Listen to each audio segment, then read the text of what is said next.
Hi everyone. So it all started with the English embankment of the Neva River.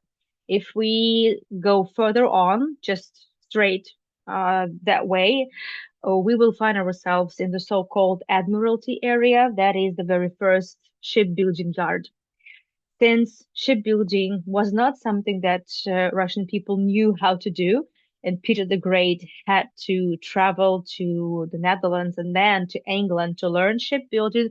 He brought a lot of specialists with him. He brought the shipbuilding technologies with him and established the shipbuilding yard over there. And next to the shipbuilding area, he there was kind of naturally, I would say, established this so-called English commune in a way, kind of the English community, with both, I would say, with both engineers, merchants, uh, um, diplomats living in this area, and also people of, so to speak, specialists of a lower status also living in the vicinity. But yes, obviously the embankment is the very expensive area. So those are all very affluent buildings, very affluent families lived here. There are some palaces. It wasn't exclusively English, but it just happened so a lot of them indeed were English. Plus the Anglican church that we visited about a month ago, I believe. And here, well, I'm using the Google Maps because I don't really have a good video of this walk from well, kind of a transition between the English embankment and the English Avenue. But the English embankment ends with the a canal. And what you see, this green area, is already a different island. And that is the bigger shipbuilding yard that was built in mid-19th century when the fleets all over the world would be switching from wooden vessels to metal ones, which meant that the old shipbuilding yard was no longer uh, good enough, big enough, and there was much more space needed. And up until recently, up until today, that area that occupies several islands is entirely one big shipbuilding, um, shipbuilding site. Let's put it like this. And this is where the English embankment is kind of broken, and we're going to be walking along the this canal and we are going to be moving straight ahead just a little bit. That's about 5 minutes walk maximum. And where we are over there to our left, well, right now we're facing that island. This is the New Holland. So it was not only England, but also the Netherlands that Peter visited in hoping to learn how to build ships. He also brought some Dutch specialists with him of not just shipbuilders, but of people of different walks of life, I would say. And that area served as the warehouse for shipbuilding. First and foremost for the first shipbuilding yard where they would build wooden ships. And this is how historically there was this triangle, the shipbuilding triangle was formed by mid-19th century. And then if we keep on walking, so we crossed the Yellow Bridge. Well, we were stopping there at the bridge on the bridge for a while, and now we are walking along the Moika River embankment. To our right, you see actually that modern shipbuilding yard that was originally established in second half of the 19th century, and it still is a shipbuilding yard. It occupies several islands, and from here begins the English Avenue, which is not immediate, but still the continuation of the English embankment.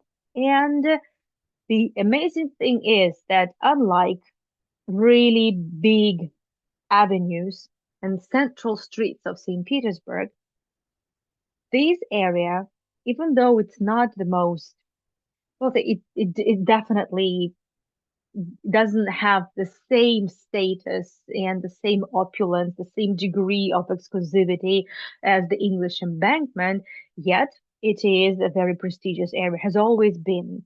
But unlike the Nevsky Avenue and several other big avenues and areas, central areas of St. Petersburg, this area hasn't really changed.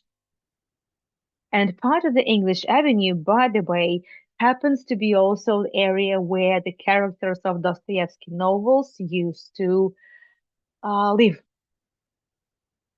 To show you the map, so the English Avenue starts from the Moika River. You see Moika River to our left. It crosses the entire big city island and then it goes across the Griboyedov Canal and it ends with the Fontanka River. And tonight we have already approached the Griboyedov Canal and tonight and next weekend, which I think is going to be the last episode of this tour, we are exploring basically that area between the Griboyedov Canal and the Fontanka River. You can see on the map there is a big square, which we're going to explore today, and we're going to talk about some of the buildings as well on as we go.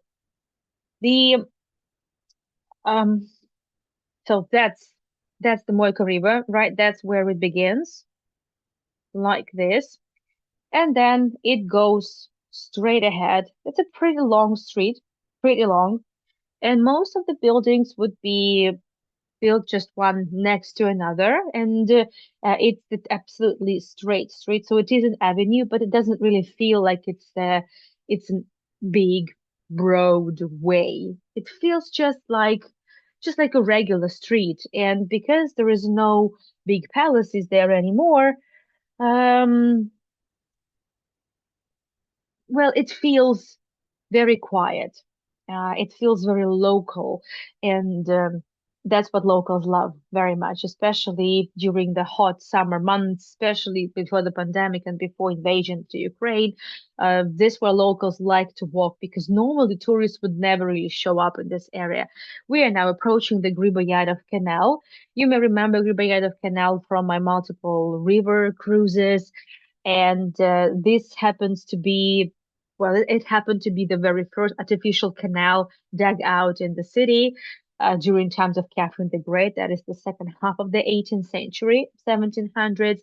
And well, you can see this is not the downtown, right? This is definitely not the downtown of St. Petersburg. There are a lot of buildings that were constructed definitely in the very end of the 19th century. A lot of, well, some industrial buildings are already there. You can see them, but also tenant houses. mm, Well, even though this is not really the very, very central area, it was not too far.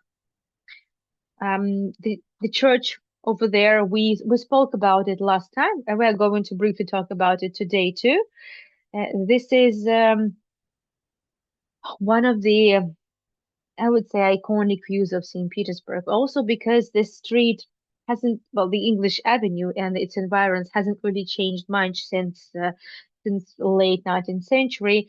A lot of movies would be filmed in this area, and a lot of different characters of different literary works of Russian writers would be, well, used to live in this area, and that's why this feels super authentic. Well, walking in that area feels absolutely authentic.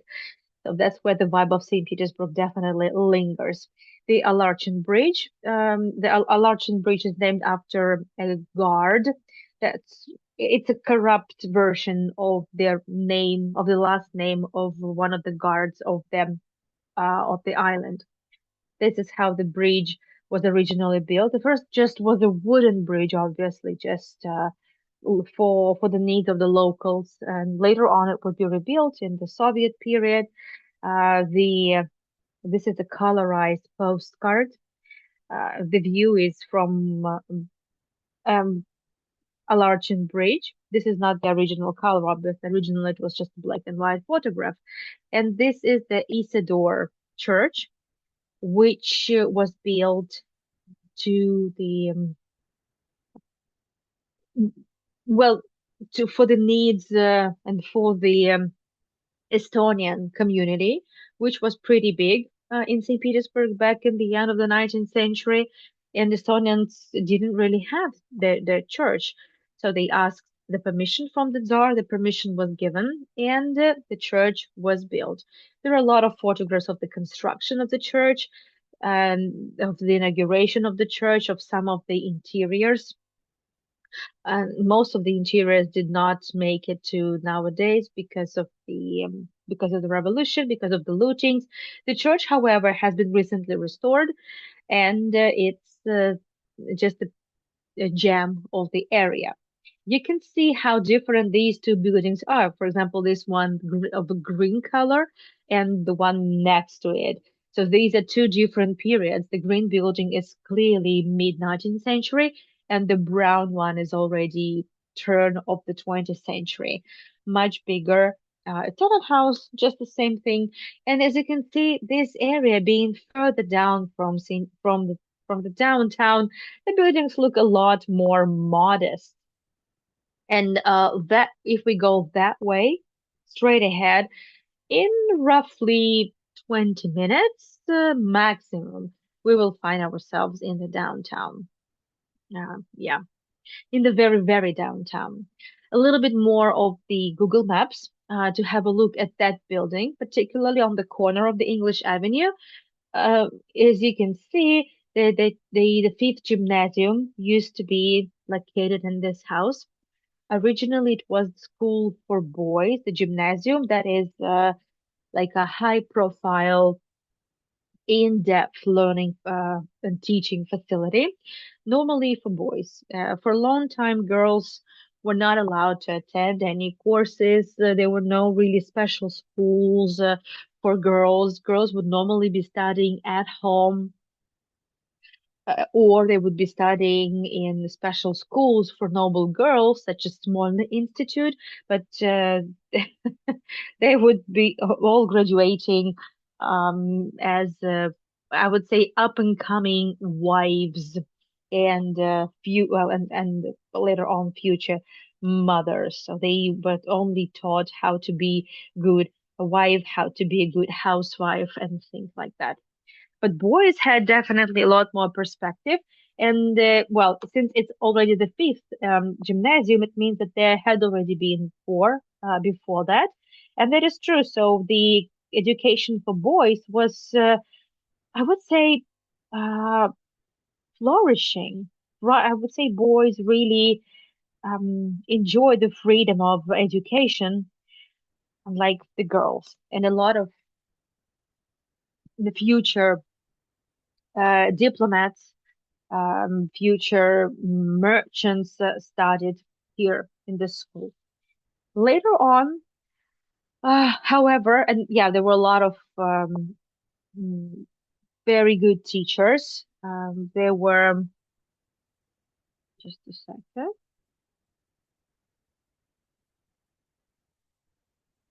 there were a lot of um, invited specialists from Europe, and also lectures would be arranged by big scholars, by big writers, like celebrity writers. I don't know, imagine, um, I don't know, Margaret Atwood giving a lecture on literature, right? Or, I don't know, imagine, um, well, not Elon Musk, but well, okay, Brin giving a lecture on, I don't know, programming. Well, that was something of a similar kind. So that was a very high profile school with and many professors, scholars, many writers, really popular writers. They felt honored when they were invited for well to give lectures or to work for at this school. Among, however, later on, closer to the 18 uh, 1870s. So the fifth gymnasium opened in the late 60s, but later on in 1870s, eventually the several courses for girls started to be formed little by little. And in this school, was also opened a school for girls. And one of the students in this school was Sofia Perovska, who was a daughter of a city's official. Her father was a deputy. And Sofia Perovska, however, was a member of the People's Will secret community, underground community, terrorist community. And Sofia Perovska was among those people who plotted to kill Alexander II. So, yeah, who would have thought? And yes, it is absolutely true that um, she was a terrorist, right? She was from of a noble descent. Yet, they went against the Tsar. They indeed killed the Tsar. He didn't die on the spot, as you know. He died later on. This is him on the deathbed in the Winter Palace where he passed away. Well, we're not going to talk about the assassination of Alexander II. I think we have spoken a lot about it on the tours of the Field Blood Cathedral that was built on top of the the place where the blood of Alexander II was spilled. And getting back to the Fifth Gymnasium, this is already the photo from 1930s. It was still a school. For a long time, it was a school. But obviously, in the Soviet times, it was um, only boys and girls studying together, starting from the very first years of school and up until high school and obviously university. And this is where the high school was in the same building. So for a long time, up until 70s, in this building used to be a school. Now it's just a residential building with some restaurant, I guess, on the ground floor or something like that. So now, as we're standing on the Alarchin Bridge, we are crossing the Griboyedov Canal towards the Fontanka River. And yeah, it's a very unassuming street. And also, the video was filmed. I think it was like that section. I think it was like last year when it was filmed. I'm not sure, and that's a very gloomy. But on average, that's exactly how it is during early spring and early autumn. Very very gloomy. In the green building, by the way, the one that we see from a Larchen Bridge, it used to be a photo shop. That's interesting. There were several photoshops on the English Avenue, and it was not a coincidence. In fact, it's just that at the end of the 19th century, photography became very, very big trend. Obviously, it was started and supported largely by the Romanovs themselves, but the world just went crazy about the photography, and there were multiple photo studios on in all the other areas, and specifically here on the English Avenue, there was uh, the Photoshop of um, I don't know what his first name was, right? But the Lenis, that's the last name, and this certain Lenis was the supplier of their royal court, right? So it had the right to place the crown on their produce, right? On their uh, um, kind of on their branded materials. So it was a very prosperous photo studio, really big one. And everyone would just say, let's go to Alarchin Bridge to take photos. And that was it. Later on, during the Soviet period, the photo studio remained. This is the photo I found online. It was taken on the 23rd of um,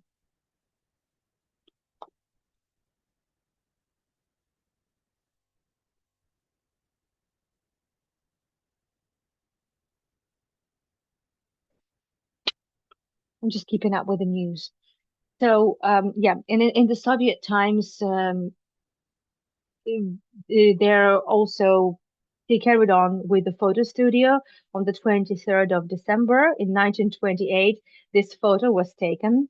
The date was written, yeah, in the Soviet times, they would write the date in a really weird way. Nevertheless, and the studio remained in the same place for decades.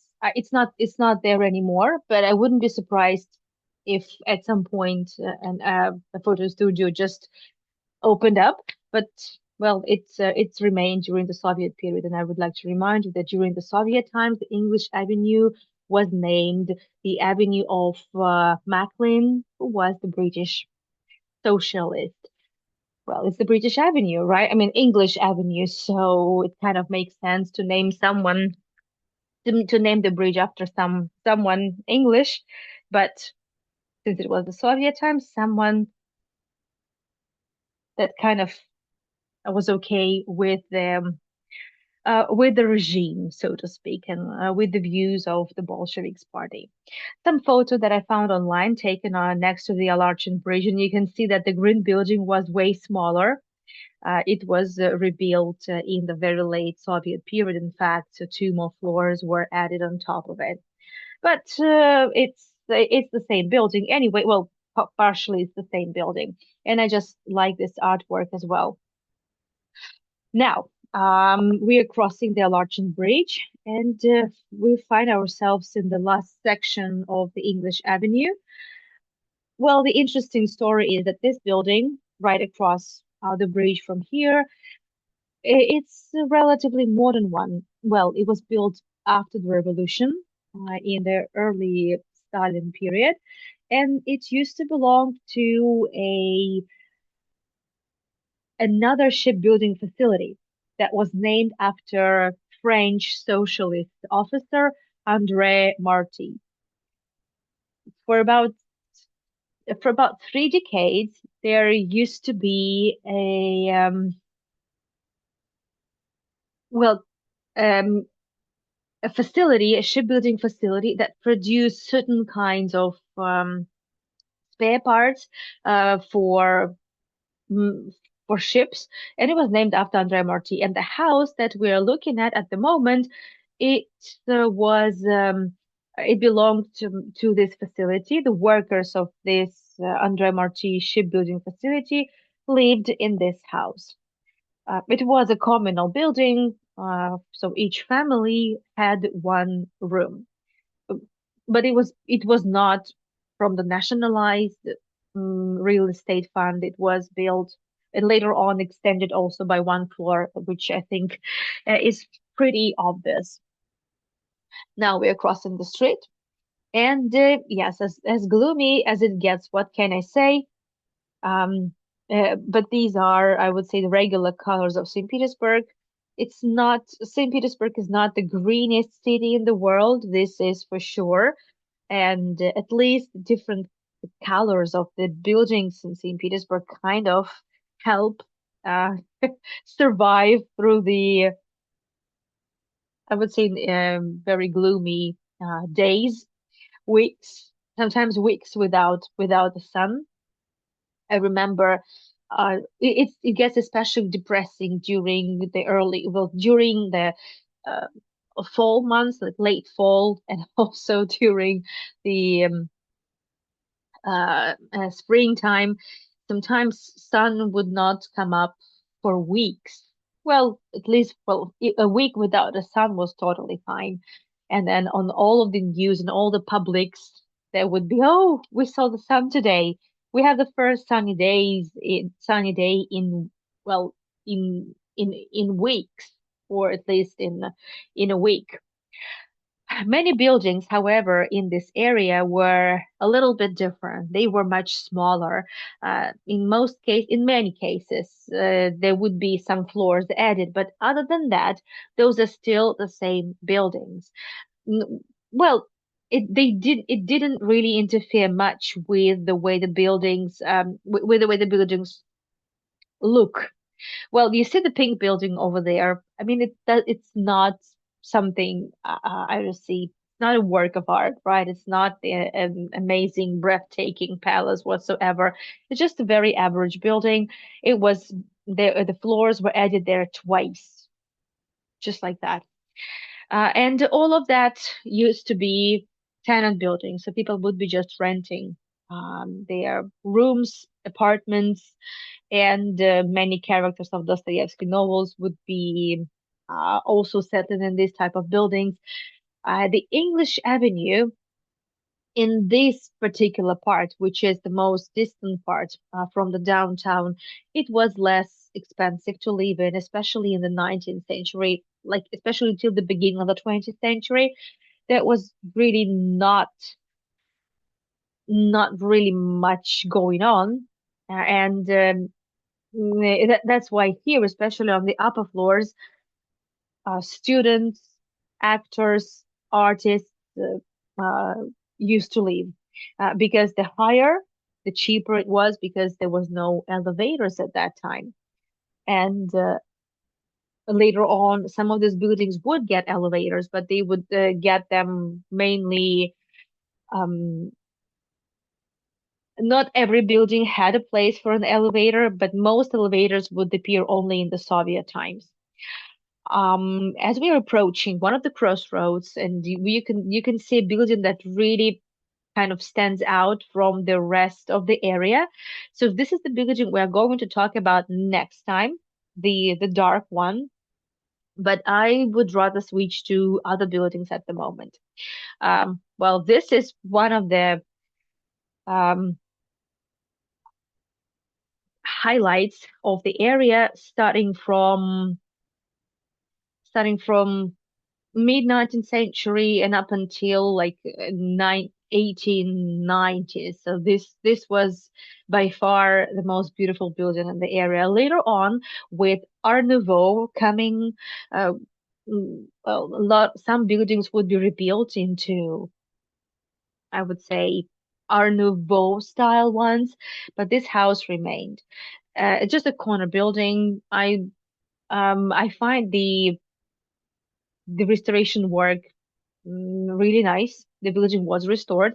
It used to belong to Alexander Krasavin, who was a merchant who who came from the well, like central Russia. He had several manufacture sites, and then he well made good money in the first several years of running his business, and eventually invested in the construction of this tenant house, just like anyone else.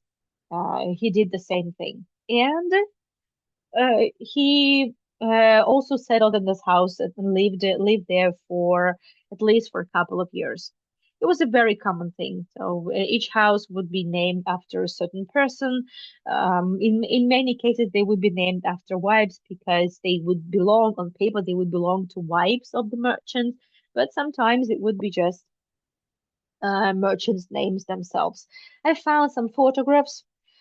Um, Well, it's not something remarkable, but it's just nice to see the beautiful staircase. Well, this is the corner part of the building. It's just nice to see how everything looks from the inside. We also spoke last time when we did the tour of the St. Petersburg of Fyodor Dostoevsky. We mentioned that he liked to settle in the corner apartments because they were bigger, but they were also cheaper because they were bigger, because it was much more difficult to heat them since from both sides there were no other apartments and it was just a street. And we are now approaching, if you remember the map that I showed you in the beginning, that the English Avenue would stretch from the Moika River to the Fontanka River. So we saw in that very last section of the map, we saw a garden, right? So there, we have approached that square. There used to be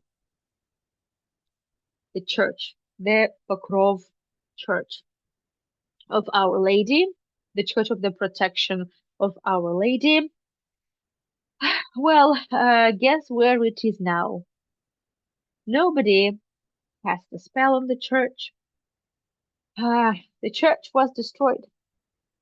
during the Soviet times, in the actually quite early in early 1930s, it was blown up on the Passover day. I mean, on Easter day, sorry, on Easter day. The Soviets liked it. You know, they particularly enjoyed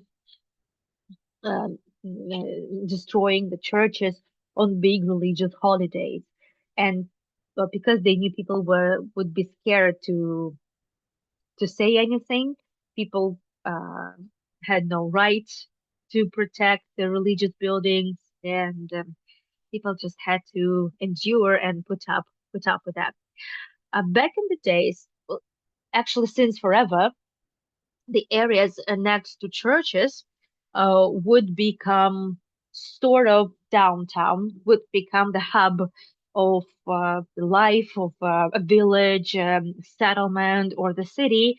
And that's why, quite logically, quite naturally, around the churches, there would be a lot of um, well, marketplaces, just mushroom around the churches. It was just one of the central areas of every settlement. And in this neighborhood in particular, there was quite a big market. It was also called Pokrovsky Market, just named after the church. There were a lot of Pokrovka streets, by the way, in Russia, because many churches were named the same way, right? The Pokrovska Church, the Church of the Protection of Our Lady. And we have quite a lot of photographs of this area, and it's just nice to see all these people, the bustling trade, the church itself, which looks pretty big. It was one of the beautiful classical buildings or religious buildings in the city. And everyone who lived in this area, they would be frequent at this church for sure. They would be coming for services, and I I like looking at these photographs, looking also at what the vendors have for sale. That was a big market, very busy one, and also pay attention to the buildings. Most of these buildings are still here in this square. Yes, there is no church. Yeah, there's no market anymore, but the buildings still remember. Almost every building in this area overlooking the square remembers the church. Ah, so right now, this square is named after Ivan Turgenev, Russian writer. Misha spoke about him several episodes ago. Ivan Turgenev. And it's just because not far from here, Ivan Turgenev indeed used to live. And that was the name that the Soviets also were okay with. Obviously, during the Soviet times, they would want to eliminate any memory of the church, so it was strictly prohibited to name the square Pokrovsky Square. But that's exactly how it used to be. It would be called the Pokrovsky Square, Pokrovsky Market, Pokrovsky Church, and neighborhood, by the way.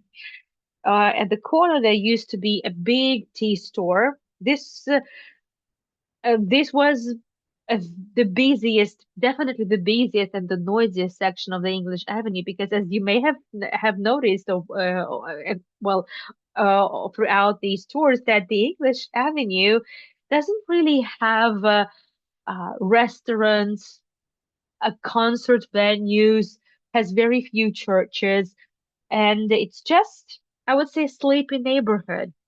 Um, this is true. So having this square, that was a big game changer. We have some photographs. There was a beautiful church. By the way, it was completely built um, thanks to the money collected by the ordinary people all around the country. It was a common thing on a regular basis.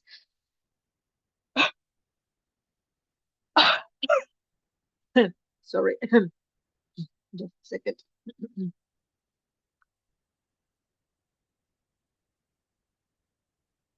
Okay, that's better.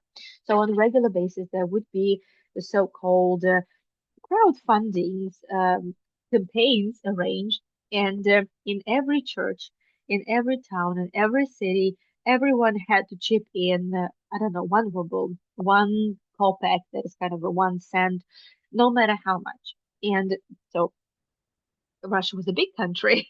It's still a big country. So imagine if 1,000 people chipped in at least 1 ruble, then there was already 1,000 ruble. That was a lot of money back then.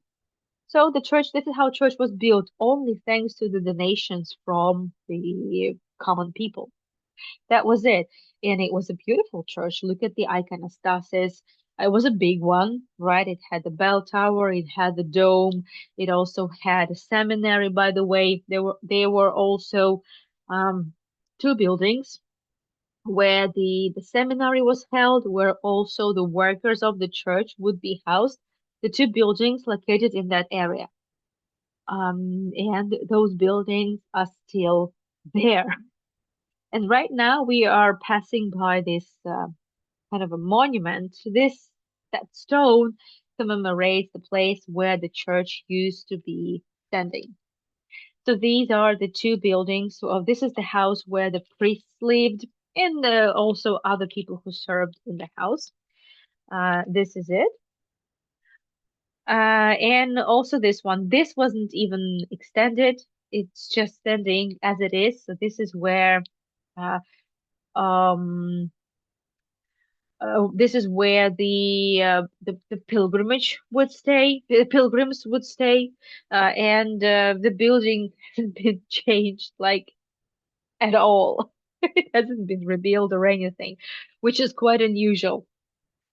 Because normally such tiny buildings would be considered obsolete and just not efficient enough, and it was possible to build 1 or 2 extra floors, and this is how you could make a lot more money. Well, it is what it is.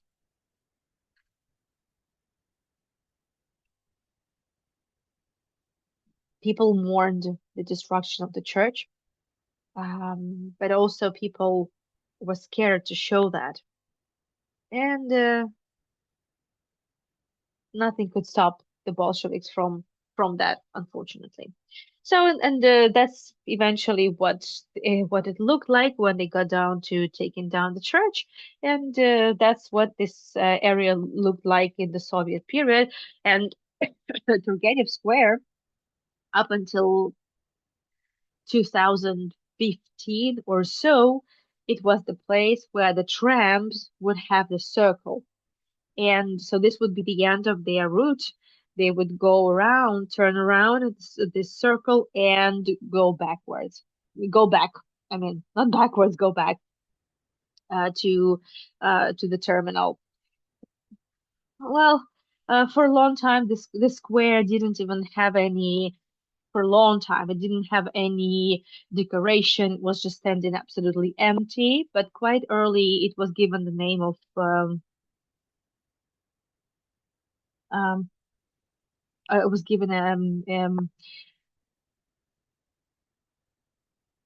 it's it was just standing there. It was like in big empty ground for a long time. And it just was decided to name the square after Ivan Turgenev, who lived not far from that area for some time. And well, the Bolsheviks liked Ivan Turgenev, and it was okay to name a square after him. Anything but the church, anything but, well, something related to the memory of the church, of the community. No, that's for sure. And yes, and the English Avenue, so it became the MacLean Avenue. That was it. And also in this particular square, a lot of oldest buildings of St. Petersburg can be found, such as these 3 floors one, but there is even cuter option. But this is a very, I would say, a very, very local thing. Also, the interesting thing is that, well, we saw the tea shop, right? We saw a photograph of a tea shop on the corner. There also obviously used to be bakeries. There used to be just, some food stores. And in many of them, there still are bakeries and still food stores. And also here, because there was a church, there was also an orphanage. There was also the workers' school, like a kind of a trade school in a way. That was the um, educational facility mm, that edu that where kids like teenagers could study could learn a certain trade, but before being able to enter the school and study at the school, they had to graduate at least from the primary school. Well, not everyone could do that, not everyone, but the education there was for free. And But that's because of the church. There was still a lot of charity organizations. There were so there was there were orphanages. There was educational facilities for, I would say, to challenge the community for the of St. Petersburg. Now we're crossing, and we will see several quite unassuming buildings. So they were just rented. That was it. The English Avenue, however, well, it doesn't look like an avenue. I mean, I guess it's just straight, but it doesn't look like the Nevsky Avenue, for example. However, however, this street saw quite a lot of turmoil. There were some revolutionary troops going down this road um, from Fontanka, from there to the downtown, because well, yeah, by the way, that's what I was talking about. So I told you that there was there are some of the oldest examples of St. Petersburg architecture that can still be found here. So this is one of those. This used to be a shelter for the homeless. Obviously, they wouldn't build a gorgeous palace for a shelter. That's that's for sure. But it's amazing that this house is still here. This is absolutely amazing, and I know that locals would never let them um, demolish it. And trust me, there have already been attempts to demolish that building, but for some reason, people of this neighborhood say that they are not willing to part with this building, even though it was just a shelter for the poor. And another building just across the street, it's already quite an eclectic one. This is, by the way, originally rebuilt, a much older version of a house. Very eclectic already with a lot of extra decoration with the interesting triangular shaped uh, bay windows and a lot of decoration. A lot of decoration. These are interesting to me. Well, this is this has to be a Mercury, right? But it looks a little bit like it looks just a little bit weird to me. But nevertheless, maybe it's kind of a transition period. Maybe it's kind of a um, they they were not sure whether it would be Lorelei, right? This typical decoration element of the Art Nouveau style, or uh, well, or they're were thinking of some eclectic um, um, uh, plaster decoration of Mercury, right? God of trade, patron of trade. Well, in this particular house, during the imperial period, it was just a residential building. People would be renting apartments from there. But during the Soviet times, there was a big kindergarten there with like a nursery group, just all the other groups. And It was one of the most prestigious kindergartens in the area.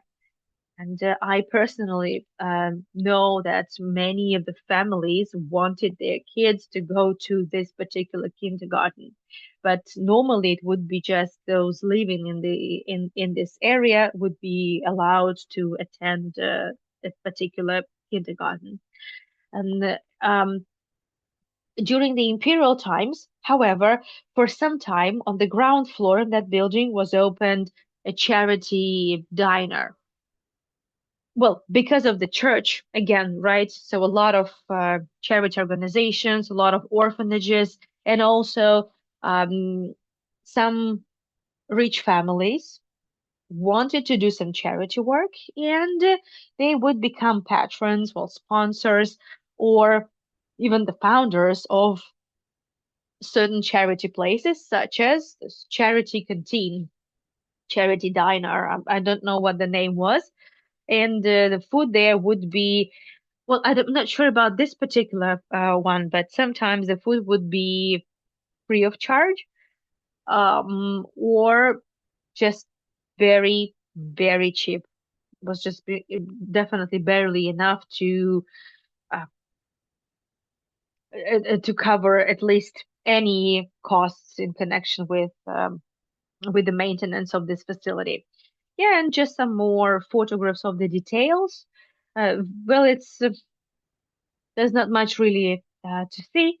I would say rather a rather boring house.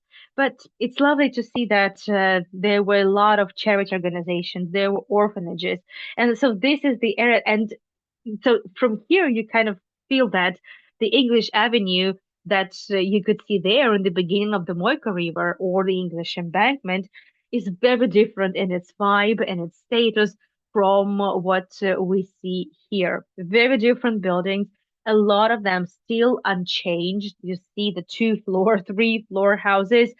And well, trust me, if there was a chance, there was a possibility for a development company to buy a plot of land, tear down a building and place a high rise or at least some big clubhouse. Oh, they would have done that. That's for sure. Like out of question. Well, but hopefully it's not going to happen. And another interesting, well, for me it is interesting because this is what the area is.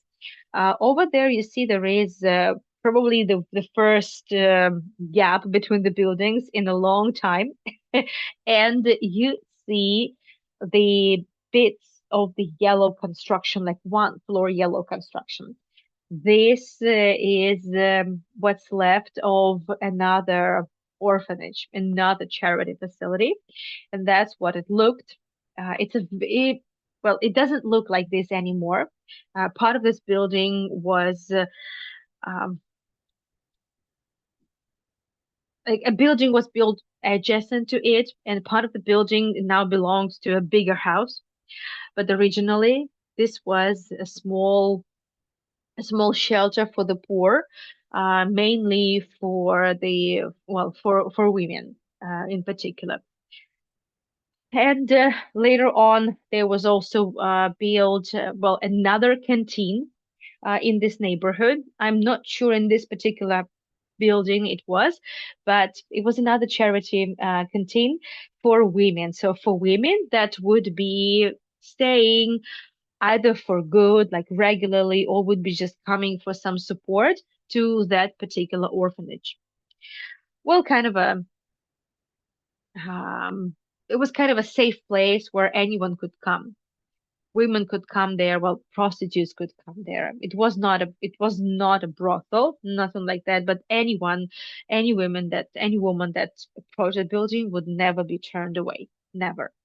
And you can see that there are women here also with the children, and it's a big space. Again, this must be someone with the money becoming a sponsor for this facility. But it was a very common thing to do. And it just happened so that that section of the English Avenue has most of these buildings. And again, like there's not really so much to see in that part of the English Avenue. However, for the last episode, and we are going to be wrapping up, I think exactly here. So in the next episode, which is going to be the final episode, we are going to uh, talk about a few more buildings in this area. We're going to talk about an Art Nouveau house as well, which is still there. I skipped that house because I wanted to stay kind of in the narrative of still 19th century. And also, I'm hoping to take you for a visit to a lovely apartment, a very authentic apartment, and a museum in this area. And yeah, I think this is where we would stop for now. Let me open up the chat. Let me know if you have any questions. And well, hi, those who joined us a little later. Good to have you with us. In 30 minutes from now, I will be taking you to the Muslim quarter of Jerusalem Old City. I will be sharing the links in a minute. And after the Muslim quarter, we are going to have another break for half an hour and then explore the rest of the Oldenburg Palace in Tbilisi. We're going to be focusing on both I will show you the secret bedroom of the Oldenburgs, and then we are going to focus also, since it's a museum of Georgian cinema, theater, well, music and culture. We are going to talk a little bit about that. Thank you so much, Cindy. Thank you, Dorley. I'll see you later too. And next weekend is hopefully going to be busier. Well, the entire week has been pretty busy. There was a lot of studying. And well, I will see you for more tours, and hopefully I will be able to also schedule Misha's tour on Anton Chekhov. And I will be updating you with the newsletter as usual and on my posts. Thank you so much for joining me tonight. Thank you also for your support. You know, you can leave me a PayPal donation, you could buy me a coffee, and I will see you soon. And I haven't shared any recordings yet as of yesterday, but I'm hoping to make up for it in these coming days because it's just been a little bit packed, to be honest. Thank you for everything. I will see you soon in 30 minutes from now in the Muslim quarter of the old city of Jerusalem. Bye bye. And well, to me, all these areas of St. Petersburg, yeah, they don't have palaces, but we know that it's not all about palaces. And for me, it's like a walk in a neighborhood I really, really love, and I find it absolutely special, exactly because there are no palaces, but just the real life and just real people living there, people of different walks of life, people with a lot of, well, I would say, um, difficult stories as well. And hopefully, well, some of these people got a little bit happier, at least for some time, when they were helped in those orphanages, when they were helped in this charity canteens in the church. Um, yeah. Thank you so much. I will see you soon. Bye bye.